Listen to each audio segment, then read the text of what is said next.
Hello प्यारे बच्चों, कैसे हैं आप सभी। आज का क्लास है क्लास 12th के साइकोलॉजी, जिसे आप हिंदी में मनोविज्ञान कहते हैं, उसका दूसरा चैप्टर का VVI 2 नंबर वाले सभी प्रश्नों का क्लास।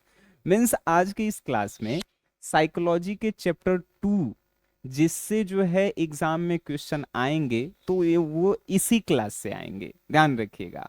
और इसमें जो भी क्वेश्चन आप करेंगे आपको रटना नहीं पड़ेगा। आज के बाद आपको लगेगा कि सबसे आसान सब्जेक्ट जो है साइकोलॉजी ही है। इससे पहले जो है चैप्टर 1 जो है आपको पढ़ा दिया गया है, उसका PDF नोट्स, उसका जो है टेस्ट सीरीज, उसका जो है वीडियो लेक्चर आपको SGS क्लासेस ऐप में मिल जाएंगे। तो चलिए चैप्टर 2 की जो है हम लोग शुरुआत करते हैं, और क्लास में ही क्वेश्चन आपको याद करवाएंगे, याद रखिएगा, ठीक है। चले प्यारे बच्चों, सबसे पहला क्वेश्चन है आज का कि बताइए एच टाइप के व्यक्ति। देखिए, व्यक्ति को जो है बहुत प्रकारों में बांटा गया है, ध्यान रखिए। तो टाइप एच के व्यक्ति की विशेषता क्या होती है, मतलब जो टाइप एच प्रकार के व्यक्ति होते हैं उनकी विशेषता क्या होती है। तो टाइप एच प्रकार के व्यक्ति वालों की विशेषता जो है क्या होती है, तो उनमें कठोरता अधिक होती है। कठोरता अधिक मतलब क्या होता है, तो वो विपरीत परिस्थिति होने पर भी जो है अपना हिम्मत नहीं खोते हैं। फॉर एग्जाम्पल, उनके घर में जो है कोई मर गया, फिर भी उनके आंख से आंसू नहीं आएगा, ठीक है। या कोई के एक्सीडेंट हो गया, फिर भी जो हो उनका हिम्मत नहीं टूटेगा। मतलब जो हमने के परिवार में जो कठोर व्यक्ति होते हैं ना, मतलब कुछ हो जाए, दुनिया इन्ने से उन्ने चल जाए, लेकिन फिर भी जो है उन पे कोई असर नहीं पड़ेगा, तो समझिएगा कि वो जो है एच टाइप वाले व्यक्ति हैं। बात समझ में आ रहा है कि एच टाइप वाले व्यक्ति जो हैं क्या होते हैं, कठोर व्यक्ति होते हैं, बहुत कठोर होते हैं। उन पे जो है क्या हो, एच टाइप वाले व्यक्ति जो है हिम्मत नहीं हारते हैं कभी भी, और बिना अधिक तनाव महसूस किए जो है अपने व्यवहार में संयमशीलता बनाए रखते हैं। बात समझ रहे हैं। मतलब हमनी के घर में जो भी व्यक्ति समझिएगा कि वो हिम्मत नहीं हार रहे हैं, वो कठोर हैं, मतलब कुछ हो जाए वो जो है अपने काम में ही लगे हुए हैं, तो वैसे व्यक्ति को हम लोग कहेंगे एच टाइप वाले व्यक्ति। देख रहे हैं कितना आसान है। आइए दूसरा क्वेश्चन। अच्छा, टाइप ए प्रकार के व्यक्ति का वर्णन कीजिए। तो टाइप ए प्रकार के व्यक्ति वाले क्या होते हैं, तो वो जो है प्रतियोगी भावना वाले होते हैं। प्रतियोगी भावना मतलब वो चाहते हैं कि मैं किसी से कब आगे निकल जाऊं, मैं किसी से पीछे नहीं हूं, ठीक है। उसमें अति व्यापकता होती है, मतलब कुछ काम करने की जो है एकदम लगनशीलता होती है, आक्रामकता होती है। आक्रामकता मीन्स कि एकदम कहें कि कुछ एकदम कहिएगा कि ई काम करो तो कहेगा कि अरे एकदम जल्दी हम कर देंगे, ठीक है। अति शीघ्रता मतलब कुछ भी काम करने के लिए उसमें एकदम अति शीघ्रता होगी कि जल्दी इस काम को करके खत्म किया जाए, ठीक है। तो प्यारे बच्चों, ये सब जो है ए टाइप वाले में, बेसब्री भी उसमें होती है, ठीक है। तो ये सब लक्षण पाए जाते हैं। ऐसे व्यक्ति अपनी उपलब्धियों के लिए जो है सतत प्रयत्नशील, मतलब लगातार मेहनत करते रहते हैं और समय के दबाव का अनुभव करते रहते हैं। अब समझिए, मान के चलिए कि आपको 3 महीने का समय दिया गया और आपको कहा गया कि इंटर में जो है आपको टॉपर बनना है, और आप उसमें दिन रात मेहनत कर रहे हैं। आप जो है ना खाना टाइम से खा रहे हैं, उठ रहे हैं टाइम से, आप जो है पढ़ रहे हैं टाइम से, आप समय बर्बाद नहीं कर रहे हैं, तो आप ए टाइप वाले व्यक्ति हैं। बात समझ में आ रहा है। एच टाइप वाले व्यक्ति मतलब किसी भी परिस्थिति में बदले नहीं, जो कठोर है वो एच टाइप है। ए टाइप वाला व्यक्ति जो अपने अपने लक्ष्य को पाने के लिए जी जान से मेहनत कर रहा है, वो जो है ए टाइप वाले व्यक्ति। बात समझ में आ रहे हैं। अरे कितना आसान है। साइकोलॉजी आपको भारी लगता था का जी? अरे सबसे आसान सब्जेक्ट है। आइए, आत्म क्षमता से क्या समझते हैं, यह क्वेश्चन पूछेगा कि आत्म क्षमता क्या है। आप क्या कहिएगा? आत्म क्षमता मतलब व्यक्ति के काम करने की जितना जो है क्षमता होती है उसे ही आत्म क्षमता कहते हैं। आइए समझिए। आत्म क्षमता एक संपर्क बेंडूरा द्वारा प्रतिपादित सामाजिक जो है अधिगम सिद्धांत है, जो स्वयं का एक संज्ञात्मक पहलू है। आत्म क्षमता से तात्पर्य है कि व्यक्ति एक ऐसे दृढ़ विश्वास से होता है कि उसमें अमुक व्यवहार करने की क्षमता जिसके वांछित परिणाम उत्पन्न हो सके। अब ये पढ़े, ये सब किताबी लैंग्वेज है, हमरो नहीं समझ में आता था, तो फिर हम 4 बार 5 बार पढ़े तब हमको समझ में आया। आत्म क्षमता मतलब जो है, मान के चलिए कि हम में आत्म क्षमता कब होगी, जब हम अपने बल पे कोई काम करके दिखाएंगे तो वो जो है मेरी आत्म क्षमता होगी। मीन्स अगर आपसे कहे कि आत्म क्षमता से आप क्या समझते हैं, तो आप कहिएगा कि आत्म क्षमता से हम यह समझते हैं कि जब कोई काम अपने बल पे कोई व्यक्ति करता है तो वो जो है आत्म क्षमता उसका कहलाता है। ठीक है। अब मान के चलिए कि हम कोई जमीन खरीद रहे हैं, अपने दम पे खरीद रहे हैं, ना ही पापा से हेल्प ना ही मम्मी से हेल्प, तो वो मेरी आत्म क्षमता कहलाएगी। हम अपने दम पे कोई एग्जाम क्रैक कर रहे हैं तो वो मेरी आत्म क्षमता कहलाएगी। या जब किसी से मदद ले लेंगे तो वो आत्म क्षमता नहीं कहलाएगी। तो आत्म क्षमता से आप समझे क्या?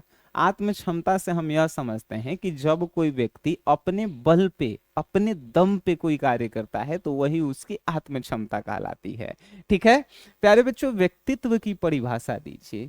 अच्छा देखिए, व्यक्ति क्या होता है और व्यक्तित्व क्या होता है। व्यक्ति मतलब आप, हम, ये दुनिया में जितने भी लोग हैं वो जो है व्यक्ति हैं। और ये व्यक्तित्व क्या होता है? तो जो व्यक्ति पर्यावरण के अनुसार ढल जाता है और पर्यावरण में एक अच्छा गुण को प्रदर्शित करता है, वही व्यक्तित्व कहलाता है। जैसे हमनी के व्यक्तित्व नहीं कहलाएंगे। हमनी के कब व्यक्तित्व कहलाएंगे? जब समाज के लोग हमनी के अच्छा माने लगेंगे। तो फलना कहेगा कि अरे सनिया बढ़िया व्यक्तित्व के आदमी है। आपको समाज में आप जब अच्छा करेंगे तो अरे फलनवा अच्छा व्यक्तित्व वाला आदमी है। तो क्या व्यक्तित्व मीन्स जो व्यक्ति जो है समाज के अनुरूप ढल जाता है और समाज में अच्छे कार्य करते हैं, समाज के लोग उन्हें अच्छे मानते हैं, तो वही जो है क्या कहलाता है? व्यक्तित्व कहलाता है। देखिए, व्यक्तित्व से आश्रय है कि व्यक्ति उन समस्त गुणों, व्यवहारों, विचारों और भावनाओं, अभिव्यक्तियों तथा ब्राह्य रूप रंग से है जो उसे अन्य व्यक्तियों से विशिष्ट बनाते हैं। यह व्यक्ति के आंतरिक तथा बाह्य दोनों पक्षों का समन्वित रूप होता है। ये देख रहे हैं किताबी लैंग्वेज हमारा समझ से बाहर है, हम आपको समझा रहे हैं। व्यक्तित्व, व्यक्तित्व जो समाज के अनुसार ढल जाए, समाज के अनुरूप काम करे और समाज में एक अच्छे जो है गुण को प्रदर्शित करे, तो वह व्यक्ति का व्यक्तित्व कहलाता है। ठीक है, चलिए अब प्यारे बच्चों देखिए, नेक्स्ट क्वेश्चन क्या है कि आत्म संपत्ति से आप क्या समझते हैं। बड़ी जो है आसान है कि आत्म संपत्ति से आप क्या समझते हैं। अपने बारे में धारणा या विचार, यह व्यक्ति का अपने स्वयं के बारे में दृष्टिकोण या प्रत्यक्षीकरण है। ठीक है, जब व्यक्ति आत्म संपत्ति से आप क्या समझते हैं, तो जब व्यक्ति अपने बारे में कुछ गलत विचार बना लेता है, अपने बारे में ही सोचते रहता है, तो वो कहलाता है आत्म संपत्ति। मतलब हम अपने बारे में गलत विचार बना लिए कि हम कभी जो है जॉब कर ही नहीं सकते हैं, हम कभी नौकरी लगवे नहीं कर सकता है। तो ये मेरे बारे में हमने खुद अपने से विचार बना लिया है कि नहीं। हम अपने बारे में दिन भर सोच रहे हैं, मतलब समाज से हमको कोई लेना देना ही नहीं है। जब हम अपने बारे में सोच रहे हैं और अपने बारे में गलत भावना विचार अपने अंदर ला दिए, तो वो क्या कहलाएगा? आत्म संपत्ति कहलाएगा। ठीक है, वस्तुतः आत्म संपत्ति उन सब कुल योग है जिसे वह अपना कह सकता है, उनका सब। ठीक है, मतलब आत्म संपत्ति जो है क्या है? अपने बारे में गलत विचार और भावना को उत्पन्न करना। और आत्म संपत्ति मतलब कि वो चीजें जिसे वो अपना कह सकता है। आत्म संपत्ति मतलब कि अपनी संपत्ति। ठीक है, तो अपने मन में ही जो है वो राजा है, अपने मन में ही जो है वो गरीब है। तो आत्म संपत्ति क्या है? तो आत्म संपत्ति जो है उसके पास जितना भी व्यक्ति है, जितना भी लोग है, जितना भी धन है, जिसे वो अपना कह सकता है, तो वही आत्म संपत्ति है। ठीक है, हम लोग क्या पढ़ें कि आत्म संपत्ति से आप क्या समझते हैं। तो आत्म संपत्ति जो है अपने बारे में सोचना और अपने बारे में विचार करना। और आत्म संपत्ति का एक और अर्थ है कि आपके पास जितना भी चीज है जिसे आप अपना कह सकें, तो वो भी जो है आत्म संपत्ति कहलाता है। ठीक है, चले दूसरा छठा नंबर क्वेश्चन है कि तादा तादात्म्य तादात्म्य याद रखिएगा। तादात्म्य से आप क्या समझते हैं? देखिए, तादात्म्य जो है क्या है, उसको भी जो है आपको आसान भाषा में हम समझाते हैं। तदात्म्य प्यारे बच्चों स्थापित करने का आश्रय है, लक्ष्य स्रोत को पसंद करता है एवं उसके प्रति एक सम्मान रखता है। वह स्वयं को लक्ष्य के स्थान पर रखकर उसके जैसा अनुभव करने का प्रयास करता है। स्रोत की भी लक्ष्य के प्रति सकारात्मक अभिवृत्ति होनी चाहिए। तदात्म्य, मान के चलिए कि हम आईएएस ऑफिसर बनना चाहते हैं और हम जो है आज से जो है आईएएस ऑफिसर की तरह जीवन जी रहे हैं, मतलब एकदम आयरन का किया हुआ एकदम कपड़ा पहन रहे हैं, एकदम सूट बूट आईएएस की तरह कहीं भी जा रहे हैं तो मतलब माहौल देख रहे हैं एकदम आईएएस की तरह, ऐसे जो है खड़ा रह रहे हैं। मतलब क्या, जो आप बनना चाहते हैं अगर उसी के तरह आप अपना जीवन जी रहे हैं तो वो कहलाता है तदात्म्य। बात समझ गए? मतलब जो आप लक्ष्य निर्धारित करे हैं और उसी के अनुसार अभी से ही आप अपना जीवन जी रहे हैं तो वो तदात्म्य कहलाता है। ठीक है, बात समझ गए? चलिए, अच्छा प्यारे बच्चों, नेक्स्ट क्वेश्चन है कि बहिर्मुखी। आइए प्यारे बच्चों, देखिए व्यक्ति को बहुत प्रकार से बांटा गया है, आगे इसी में हम पढ़ाएंगे कि व्यक्ति को अंतर्मुखी, बहिर्मुखी, व्यक्ति को H type, A type, B type, C type में बांटा गया, व्यक्ति को जो है एंडोमर्फी, एंटोमर्फी, ये सब में भी बांटा गया, तो वो सब भी हम लोग पढ़ेंगे। तो ये बहिर्मुखी प्रकार के व्यक्ति क्या होते हैं? देखिए, बहिर्मुखी प्रकार के व्यक्ति वो होते हैं जिनको समाज में नाम होता है, समाज में वो अच्छे कार्य करते हैं, समाज के लोगों से मिलजुल कर रहते हैं, वही व्यक्ति जो है बहिर्मुखी प्रकार के व्यक्ति कहलाते हैं। अंतर्मुखी कौन कहलाते हैं? तो जो सिर्फ अपने आप से मतलब रखते हैं, ना ही समाज में जाते हैं, मतलब अपन काम हुआ काम खत्म। अब बहिर्मुखी वाला व्यक्ति जो समाज के देखभाल करता है, समाज में दिन रात रहता है, समाज के जो है दुख सुख में शामिल होता है, वो बहिर्मुखी वाला व्यक्ति कहलाता है। ठीक है, और बहिर्मुखी वाला व्यक्ति ही जो है आगे चल के नेता बनता है, आगे चल के समाज सुधारक बनता है।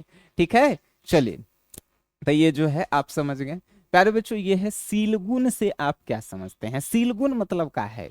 सीलगुण मतलब हर एक गांव में, हर एक टोला में एगो बच्चा ऐसा होता है जिसको पूरा गांव समाज जो है कहता है, वो अगर बाहर में गलतियों कर देगा तो उसको गांव समाज कहेगा कि नहीं, कर ही नहीं सकता है, ये बहुत अच्छा गांव के लड़का है, पढ़े में भी तेज है, तो उसको सीलगुण वाला व्यक्ति कहेंगे। अगर आपसे पूछा जाएगा कि सीलगुण से आप क्या समझते हैं या सीलगुण क्या है, तो सीलगुण से हम यह समझते हैं कि उसमें हर एक प्रकार का गुण भरा होना। समाज में कैसे रहना है, कहाँ कितना बोलना है, कैसे ड्रेस पहनना है, कैसे जो है अपना रहन सहन रखना है, मतलब हर एक चीज में जो परफेक्ट होता है उसे ही सीलगुण कहा जाता है। ठीक है, अब पढ़ भी सकते हैं। सीलगुण व्यवहार करने का एक विशेष है, निश्चित एवं अस्थायी तरीका है, व्यक्ति की अस्थायी विशेषता है जिसके कारण उसके व्यवहार में स्थिरता दिखाई पड़ती है, सीलगुणों के नाम से जानी जाती है।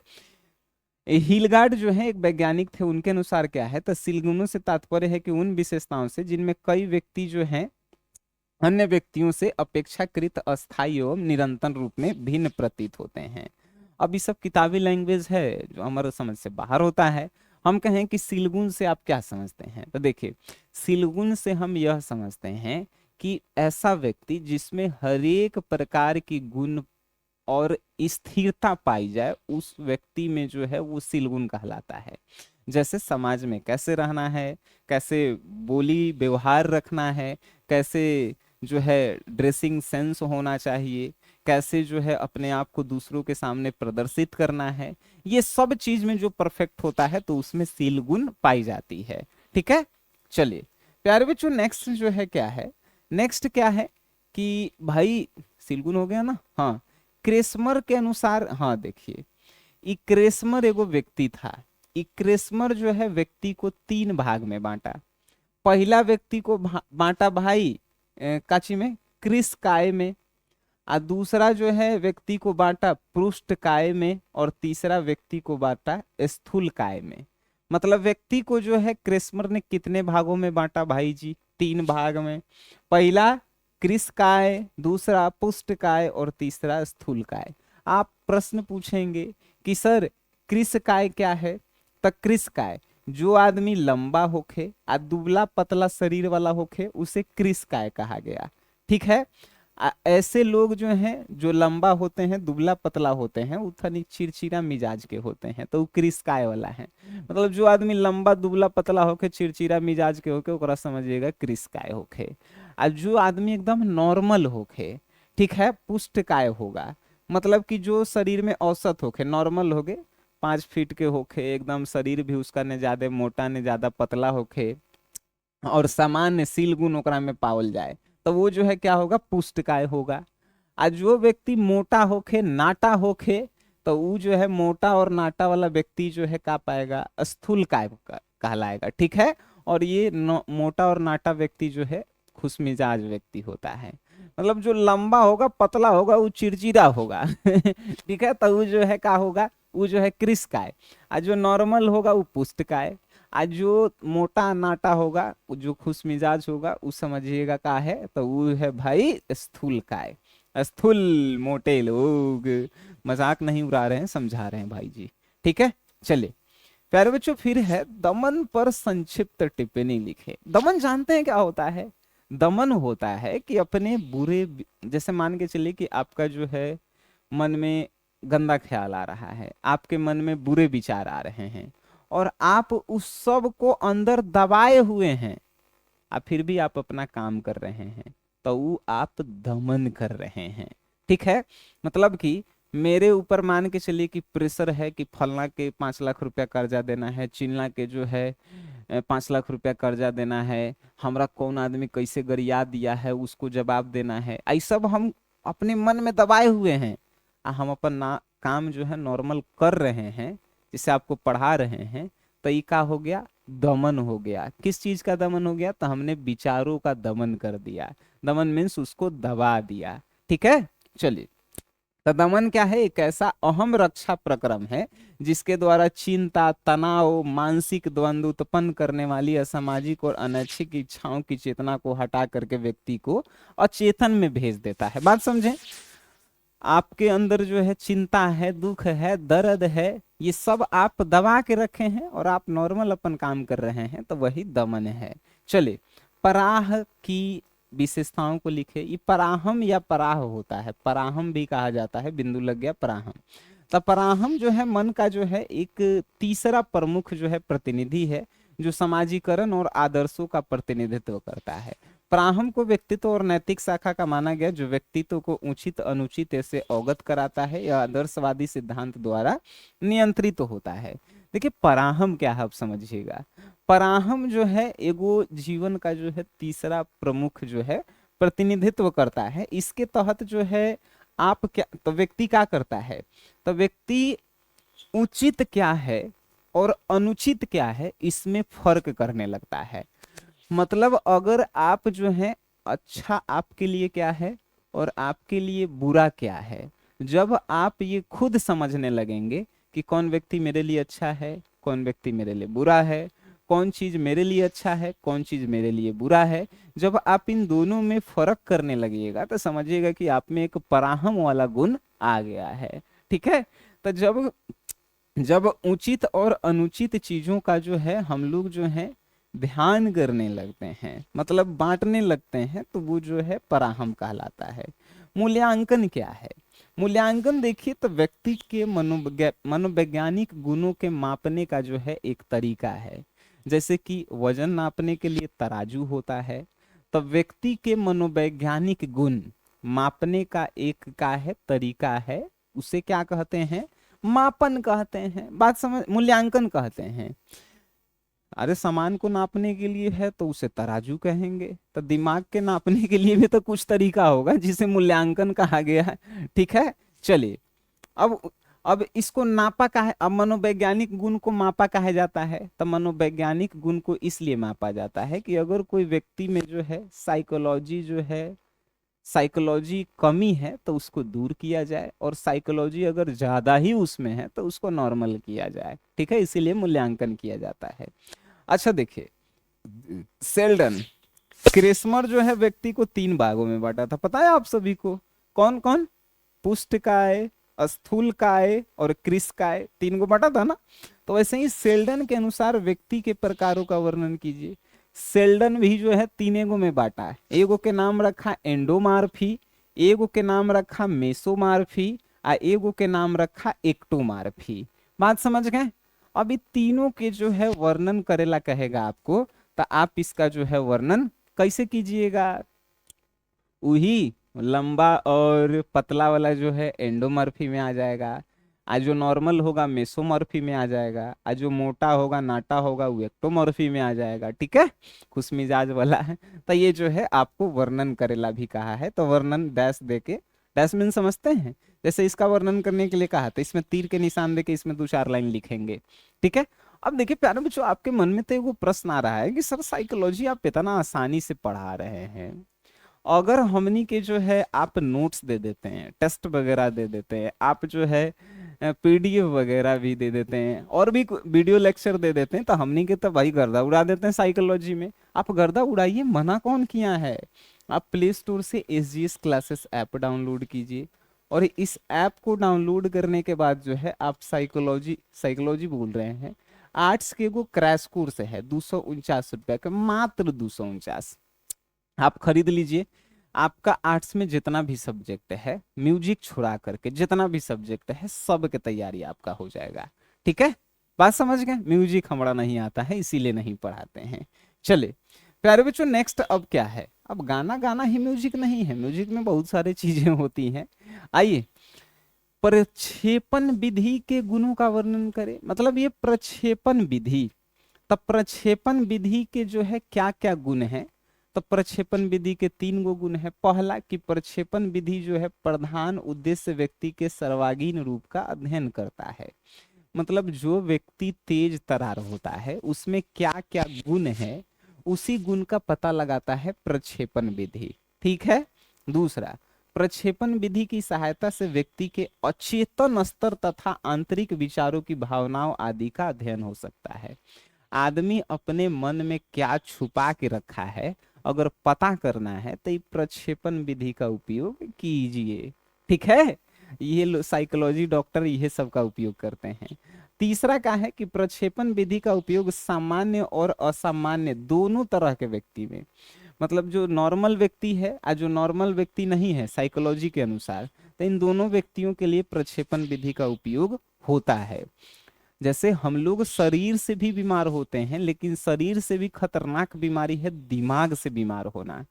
जब आप दिमाग से, कभी कभी आप सुने होंगे कोई बच्चा सुसाइड कर लिया, कोई व्यक्ति सुसाइड कर लिया, वो कब? जब वो दिमाग से बीमार हो जाता है, सहने लायक जो है नहीं होता है, तो उसी के लिए साइकोलॉजिस्ट होते हैं। साइकोलॉजिस्ट मीन्स दिमाग के डॉक्टर, जो आपके बात बात करके जो है आपके दुख दर्द को दूर कर देते हैं, बीमारी को दूर कर देते हैं।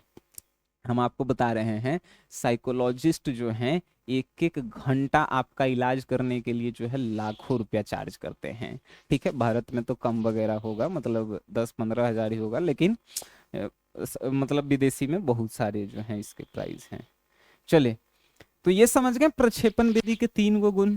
प्रक्षेपण विधि जो है तेज तरार व्यक्ति के गुण को जो है जांच करने के लिए होता है। प्रक्षेपण विधि जो है व्यक्ति के जो है अचेतन अवस्था, अंदर के विचार और भावना को भी जांच कर सकता है कि क्या चल रहा है उसके अंदर। प्रक्षेपण विधि का उपयोग सामान्य और असामान्य दोनों व्यक्तियों के लिए होता है। प्यारे बच्चों, नेक्स्ट क्वेश्चन है कि मन की अचेतन अवस्था से क्या समझते हैं। आइए, अगर आपको कोई कह रहा है कि आपका मन जो है अचेतन अवस्था में है, तो आप क्या समझ रहे हैं? मन की अचेतन अवस्था से आप समझते क्या है, ये बताइए। तो मन की अचेतन अवस्था वैसे भाग से होता है जिसमें दमित इच्छाएं आवेग संचित रहते हैं, चेतन अनुभूति से ओझल रहती है। अचेतन मन में रहने वाले विचार एवं इच्छाएं प्रायः कामुक एवं असामाजिक तथा अनैतिक होते हैं। देखिए, मन की अचेतन अवस्था का मतलब है आपके अंदर, आपके ऊपर जो भी प्रेशर है, जैसे दमन में हम लोग पढ़ा है ना कि दमन क्या है, कि आपके जो अंदर जो भी चिंता दुख है उसको दबा करके आप नॉर्मल काम कर रहे हैं, तो वो जो है का है, तो दमन है। लेकिन अचेतन अवस्था दिमाग की वही है कि आप अपने विचारों को, आप अपने दुख दर्द को छिपा करके दबा करके आप अपने फैमिली के साथ नॉर्मल हैं, तो वो है मन की अचेतन अवस्था। इसका इलाज करवाना जरूरी है, नहीं तो व्यक्ति के प्रेशर जब आता है ना तो वो गलत कदम उठाता है। ठीक है, चलिए लिबिडो क्या है बालक जी, बताइए। लिबिडो क्या है, अगर आपसे पूछे प्यारे बच्चों कि लिबिडो क्या है, तो लिबिडो जानते हैं क्या है? जैसे बड़े होने पे जो है, जैसे ही जो है 15-16 साल के, 15-16 साल छोड़िए, 18 साल के हमनी के जैसे ही होते हैं, तो हम लोगों में यौन इच्छा होती है। यौन इच्छा लड़की के भी मन में आता है सेक्स करने के लिए, लड़का के भी मन में आता है सेक्स करने के लिए जब वो बेड वगैरह पे जाता है। इसीलिए आप देख भी रहे होंगे स्कूल कॉलेज में अब छोटे उम्र में बच्चा जो है प्रेम के चक्कर में पड़ गया है। तो प्रेम नहीं, वो यौन इच्छा करवाता है। आजकल के लड़का लड़की में प्रेम नहीं होता है, यौन इच्छा होता है। यौन इच्छा मीन्स हवस बोल सकते हैं इसको, ठीक है। तो लिबिडो क्या है प्यारे बच्चों, तो लिबिडो जो है क्या है कि जन्मजात एक शक्ति है। मतलब जिस प्रकार जन्म से ही हमनी के जो है दिमाग है, वैसे ही जन्म से ही जो है व्यक्ति, लड़के और लड़कियों में जो है यौन शक्ति होती है, यौन इच्छा होती है। इसी यौन इच्छा को हमनी के लिबिडो कहते हैं। मतलब जन्म से ही जो यौन इच्छा व्यक्ति के शरीर में होता है, उसी इच्छा को हमनी के लिबिडो कहते हैं, याद रखिएगा। जन्म से ही होता है, 5 साल के बच्चा, 1 साल के बच्चा में भी होता है, 50 साल के बूढ़ा में भी होता है यौन शक्ति, यौन इच्छा, याद रखिएगा, ठीक है। चलिए, तो अब प्यारे बच्चों हम जो हैं आगे बढ़ते हैं, और आगे है कि पहचान संकट क्या है। अब पहचान संकट क्या है प्यारे बच्चों, समझिएगा। अच्छा, यहाँ पे समझ रहे हैं कि आप कहेंगे कि सर बचपन से किसी में यौन इच्छा काहे हो सकता है? बचपन से ही होता है, और इसके बारे में कभी जो है डिटेल्स में अगर आपको जो है पढ़ना होगा तो बायोलॉजी में जो है ये आप पढ़ सकते हैं, ठीक है। पहचान संकट क्या है? तो पहचान संकट उसे कहते हैं जब व्यक्ति को समाज में अपनी भूमिका तथा पहचान के बारे में पता नहीं होता है। देखिए, आप समाज में रह रहे हैं, समाज में का काम करना होता है, समाज में कैसे बोली व्यवहार करना होता है, आपको पते नहीं है, तो आप पहचान संकट के शिकार हैं। आप पहचान संकट के बीमारी हैं कि समाज में अपनी भूमिका नहीं आपको पता है, समाज में आपकी क्या पहचान है वो नहीं पता है। समाज में आप जा रहे हैं, आपको कोई पहचान नहीं रहा है, आप खड़ा रह रहे हैं तो कोई पूछ नहीं रहा है, समाज में आपकी क्या काम है वो आप समझ नहीं पा रहे हैं। तो ये जो है एक पहचान संकट नाम की बीमारी है आप में, ठीक है। चलिए आइए, नेक्स्ट जो है क्वेश्चन आपके स्क्रीन पे है प्यारे बच्चों। क्वेश्चन है कि व्यक्तित्व के प्रकार उपागम के सार तत्व का वर्णन करें। आपसे क्वेश्चन पूछा है कि आखिर व्यक्ति को बांटा गया अलग अलग प्रकारों में, क्यों बांटा गया? तो अलग अलग व्यक्तियों के गुण अलग अलग होते हैं, व्यवहार अलग अलग होते हैं, चाल चलन अलग अलग होता है। तो इन सभी को पहचानने के लिए, इन सभी का अध्ययन करने के लिए ही जो है व्यक्ति के प्रकार के उपागम किए गए, मतलब व्यक्ति के प्रकार को बांटा गया। अब अलग अलग वैज्ञानिक जो है अलग अलग बांटे। जैसे आपको हम बताए थे कि सेल्डन जो है व्यक्ति को 3 प्रकार में अपने अनुसार बांटे, एगो एंडोमर्फी में, एगो मैसोमर्फी में, एगो एक्टोमर्फी में। आपसे ऑब्जेक्टिव में भी क्वेश्चन पूछेगा कि सेल्डन के अनुसार व्यक्तियों के कितने प्रकार, 3 प्रकार, एंडोमॉर्फी, मैसोमॉर्फी एंड एक्टोमॉर्फी। अब पूछ देगा ऑब्जेक्टिव में कि बताओ मैसोमॉर्फी जो है किस वैज्ञानिक द्वारा बांटा गया, तो आप याद रखेंगे सेल्डन द्वारा, ठीक है। अब जो है उसी प्रकार जो है कार्ल युंग जो है व्यक्ति को जो है 2 प्रकार में बांटे, एगो अंतर्मुखी व्यक्ति और एगो जो है बहिर्मुखी व्यक्ति। अब कहेगा कि बहिर्मुखी और अंतर्मुखी प्रकार को कौन बांटा था, आप याद रखिएगा कार्ल यंग बांटे थे, ठीक है। चलिए, अब उसी प्रकार जो है फ्रीडमैन और रोजरमैन जो है व्यक्ति को जो है कितने भागों में बांटे, तब व्यक्ति के जो है उन्होंने बहुत सारे प्रकार किए, जैसे कि ए टाइप के व्यक्ति, बी टाइप के व्यक्ति, सी टाइप के व्यक्ति, डी टाइप के व्यक्ति। तो ये जो है कौन बांटे, फ्रीडमैन और रोजरमैन ने बांटे। इन सभी व्यक्ति के प्रकारों को क्यों बांटा गया, तो अलग अलग व्यक्तियों के अलग अलग गुण होते हैं, अलग अलग चाल ढाल होते हैं, अलग अलग व्यवहार होते हैं, उन सभी का अध्ययन करने के लिए व्यक्तियों को बांटा गया। प्यारे बच्चों, क्वेश्चन है कि आत्मसिद्धि से आप क्या समझते हैं, बताइए।